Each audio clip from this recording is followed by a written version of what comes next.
Hello, my name is Emerson, and today we are going to be going over the parry game.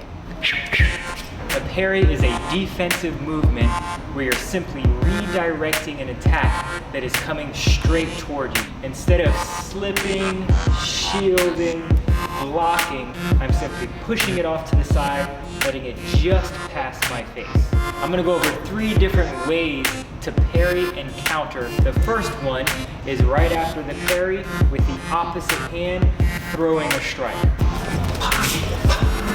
The second one is where you're still doing opposite hand, so I will parry and punch, but it'd be at the same time. Boom, boom. And the third one will be same side parry. So if I parry with my right, I will throw the attack with my right.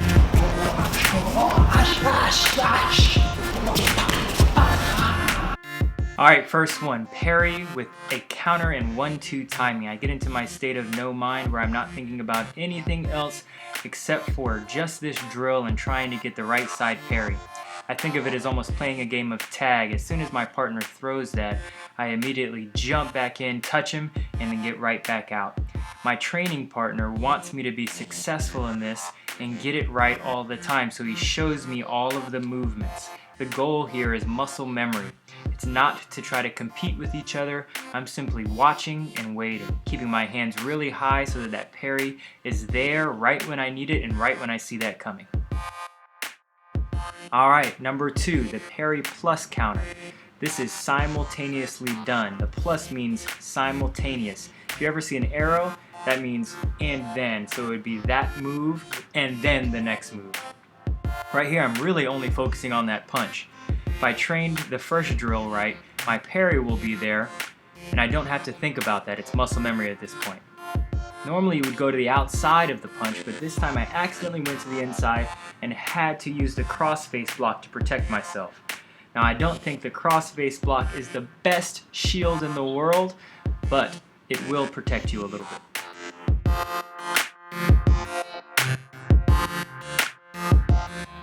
Alright, number 3, parry and then same side counter. This is my favorite one. It's so effective. If you notice, it just throws that noodle right out of their hand. But I'm using my left hand to parry and then striking with that left hand right afterwards. It's really quick and really surprising. With this one, you get more of a bounce because you have to kind of move in to land that left hook, more so than with the first 2 where you're kind of sitting and waiting to react. With all of these, it's really important to reset your hips after you use them to deliver the power.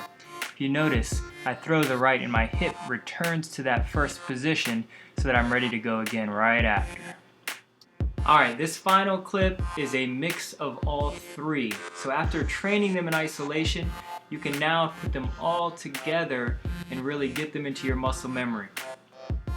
You have to decide which one you want to use based upon where you're at that moment, where your range is, and also what your body feels, because sometimes your hip will be turned and that next strike will come and it just makes more sense to do one than the other.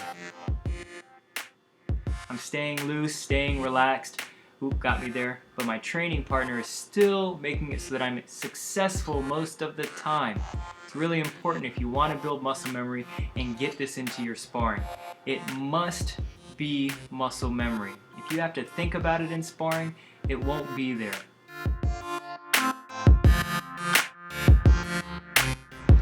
Alright, that is it. Thank you for watching. Please leave me some feedback in the comments. Let me know if this helped you or if there's something else you wanted to know. And then subscribe. I'm going to be doing some extra videos. I've had a lot of requests for kicking videos or how to kick, and then also flexibility videos. So those may be coming soon.